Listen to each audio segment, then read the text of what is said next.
शामिल करते हैं डस्का से हमारे ब्यूरो चीफ मियां उमर फरूक की इस रिपोर्ट से।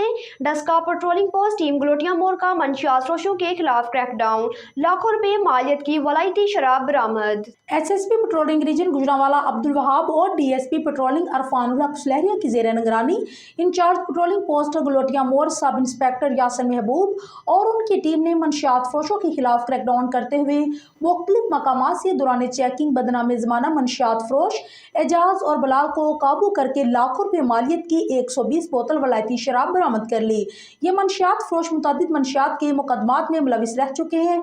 एजाज सकना शेखपुरा के कब्जा से 80 बोतलें शराब बरामद कर ली, जबकि किशोर मसीह सकना मंदरावाला के कब्जा से 20 बोतलें शराब और बलाल सकना लाहौर के कब्जा से 20 बोतल शराब बरामद करके तीनों मुलजमान के खिलाफ कार्रवाई करते हुए थाना बम्बावाला में अलहदा मुकदमात दर्ज करवा दिए गए हैं। इस मौके पर डिस्ट्रिक्ट ऑफिसर डीएसपी अरफानुल हक सुलहरिया का कहना था कि मंशियात फरोश माशरे का नसूर हैं जो नौजवान नस्ल का मुस्तकबिल तबाह कर रहे हैं, जो कि किसी भी किस्म के रियायत के मुस्तहिक नहीं।